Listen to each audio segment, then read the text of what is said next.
दो दोस्त नशे में धुत होकर बीवियों की अदला बदली करके शारीरिक संबंध बना रहे थे और पूरे कमरे में उनकी किलकारियों की और प्यार भरी सुबकियों की आवाज़ें गूंज रही थी। और मज़े की बात तो ये है कि वे दोनों एक ही रूम में एक दूसरे के सामने ही शारीरिक संबंध बना रहे थे। मुझे तो ये बात सुनकर ही अचंभा हो रहा है कि कोई ऐसा कैसे कर सकता कि उसके ही सामने उसकी बीवी के साथ उसका दोस्त शारीरिक संबंध बना रहा है और दूसरा उसकी बीवी के साथ शारीरिक संबंध बना रहा है। और इस बात पर उनकी बीवियों को भी कोई एतराज़ नहीं है, वो भी खूब मज़े ले लेकर उनके साथ शारीरिक संबंध बना रही हैं। पूरी रात इनका ये खेल चलता है और फिर हार थक कर सो जाते हैं। फिर इस कहानी में ऐसी घटना घट जाती है जिसे जानकर आपके रोंगटे खड़े हो जाएंगे, पैरों के नीचे से ज़मीन निकल जाएगी। पूरी कहानी जानने के लिए बने रहे कहानी के अंत तक। नमस्कार दोस्तों, आज की सच्ची घटना हरियाणा की मेट्रोपॉलिटन सिटी गुरुग्राम की है। दोस्तों, हमने एक नई मुहिम चालू की है। जो भी हमारा दोस्त इस कहानी को देख रहा हो वह कमेंट में अपना नाम और अपने शहर का नाम अवश्य लिखें। कहानी के अंत में हम उसके नाम की घोषणा करेंगे। कहानी की शुरुआत मुजफ्फरनगर से होती है। विक्रम नाम का एक लड़का कॉलेज पढ़ रहा होता है। वहाँ कॉलेज में गुड़गांव की एक कंपनी प्लेसमेंट के लिए जाती है और विक्रम को सेलेक्ट कर लेती है। विक्रम मुजफ्फरनगर से गुड़गांव आ जाता है और यहाँ कंपनी में जॉब करने लग जाता है। एक साल बाद उसके घर से बुलावा आता है कि बेटा, तुम्हारे लिए एक अच्छा रिश्ता मिला है, आकर लड़की को तुम भी देख लो। विक्रम लड़की को देखने जाता है और लड़की बहुत ही सुंदर होती है। उसे देखते ही विक्रम उसका दीवाना हो जाता है और उससे शादी कर लेता है और फिर उसको अपने साथ लेकर गुरुग्राम में ही आ जाता है और कंपनी में अपनी जॉब करता रहता है। यहाँ उसकी दोस्ती एक रोहन नाम के लड़के से हो जाती है। वह उसी की कंपनी में जॉब करता होता है। दोनों एक साथ खूब पार्टियां करते हैं, मिलते जुलते हैं। रोहन एक दिन विक्रम को बोलता है कि कभी भाभी को भी घर पर लेकर आओ, साथ मिलकर पार्टी करेंगे। तो एक दिन विक्रम अपनी वाइफ को लेकर रोहन के पास चला जाता है और वहीं दोनों पार्टी करते हैं। पार्टी में शराब का दौर चलता है।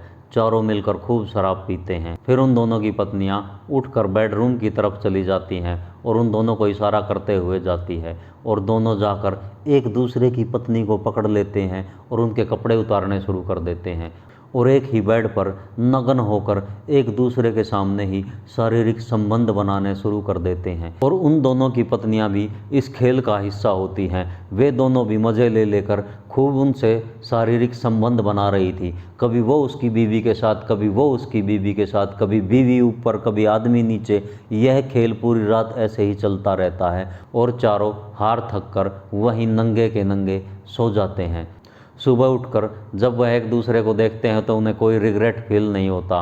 वो सोचते हैं कि हम बड़ी सोसाइटी के बड़े लोग हैं। इस खेल को वाइफ स्वैपिंग भी बोला जाता है। उन दोनों का जब भी मन करता वे ऐसे ही पार्टियां करते और एक दूसरे की पत्नी के साथ ऐसे ही शारीरिक संबंध बनाते। उनका यह खेल एक साल तक ऐसे ही चलता रहता है। फिर विक्रम की पत्नी उसको बोलती है कि हमें एक बच्चे का प्लान बनाना चाहिए और यह जो खेल खेल रहे हैं हम इसको बंद कर देना चाहिए, क्योंकि यह खेल आगे जाके खतरनाक भी साबित हो सकता है। मुझे माँ बनना है, एक बच्चे को जन्म देना है और इस खेल में तो यही नहीं पता चलेगा कि यह बच्चा तुम्हारा है या तुम्हारे दोस्त रोहन का, इसलिए यह खेल जल्दी ही बंद कर दो।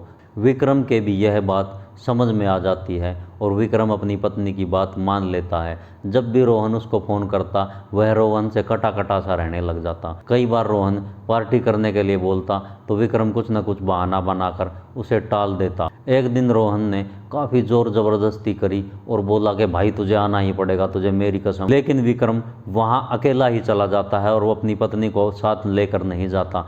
बोलता है कि देखता हूँ क्या माजरा है। तो विक्रम रोहन को बोलता है यह पत्नियों की अदला बदली का सिलसिला अब हमें बंद कर देना चाहिए, हम एक बच्चे को जन्म देना चाहते हैं। तो रोहन हंसने लग जाता है। रोहन बोलता है कि यह अब नहीं हो सकता।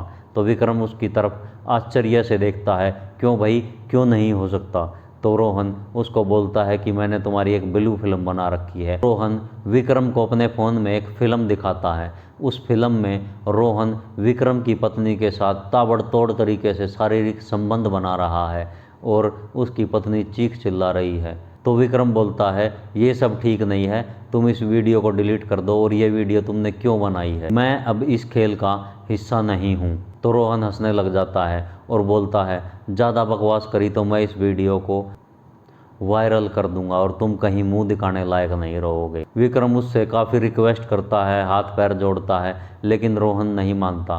फिर लास्ट में रोहन कहता है कि एक तरीका है जिससे मैं यह वीडियो डिलीट कर दूंगा कि तुम मुझे 50 लाख रुपए दे दो। विक्रम बोलता है मेरे पास 50 लाख रुपए कहाँ से आए। तो रोहन उसे बोलता है तुम काफ़ी अमीर हो, गांव में तुम्हारी ज़मीन जायदाद है, वो बेचकर मुझे 50 लाख रुपए दे दो तो मैं ये वीडियो डिलीट कर दूंगा, या फिर ऐसे ही इस खेल को चलने दो।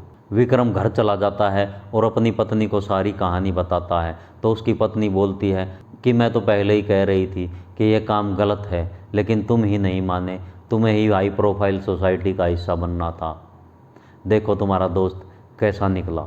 फिर विक्रम और उसकी पत्नी दोनों मिलकर प्लान बनाते हैं कि इस परेशानी से कैसे निकला जाए। उनके सामने एक ही रास्ता खुला था कि वह दोनों पुलिस के पास चले जाएं। उन्होंने यही किया, वह गुरुग्राम की पुलिस के पास चले जाते हैं और सारी कहानी बताते हैं। पुलिस उनको खूब लताड़ लगाती है और बोलती है तुम्हें शर्म नहीं आती ऐसी हरकतें करते हुए, अब मुँह उठाकर हमारे पास चले आए। लेकिन पुलिस उनकी मदद करती है। पुलिस उनकी कंप्लेंट के आधार पर रोहन को उसके घर से उठा के ले आती है और उसके फ़ोन में चेक करती है तो उसके फ़ोन में कई सारी वीडियो मिलती हैं। जब पुलिस रोहन से सख्ती से पूछताछ करती है तो रोहन बताता है कि वह औरत मेरी बीवी नहीं है, हम दोनों इस काम में बराबर के साझेदार हैं और यह काम पहले हम हैदराबाद में कर रहे थे और हमने कई लोगों को ऐसे ही शिकार बनाया है। पुलिस रोहन और उसकी नकली बीवी पर कई धाराओं के तहत मुकदमा दर्ज करती है और उनको जेल में डाल देती है। यह कहानी सुनाने का हमारा उद्देश्य किसी का दिल दुखाना नहीं है, हमारा उद्देश्य है कि समाज में देखो क्या क्या चल रहा है, सब सतर्क रहो, सावधान रहो और ऐसे गंदे क्रियाकलापों में ना पड़ें। आज की यह सच्ची कहानी यहीं समाप्त होती है। जय हिंद दोस्तों। अगर वीडियो पसंद आई हो तो वीडियो को कर देना लाइक, चैनल को कर देना सब्सक्राइब। मिलेंगे फिर एक नई घटना के साथ, जब तक के लिए सतर्क रहे, सावधान रहे।